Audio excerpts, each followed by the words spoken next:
रायगड जिल्ह्यात सुरू असलेल्या मुसळधार पावसामुळे अनेक भागामध्ये पूरस्थिती निर्माण झाली आहे। या पार्श्वभूमीवर मंत्री भरत गोगावले यांनी नागोठणे विभागाचा दौरा करून पूरग्रस्त भागाची पाहणी केली। तसेच स्थानिक प्रशासनाकडून परिस्थितीची सविस्तर माहिती घेतली।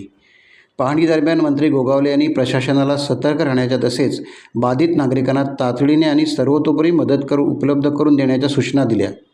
विशेषतः मुंबई गोवा राष्ट्रीय महामार्गावर पुराच्या पाण्यामुळे अडकलेल्या प्रवाशांना त्वरित मदत करण्याचे आदेश त्यांनी संबंधित अधिकाऱ्यांना दिले।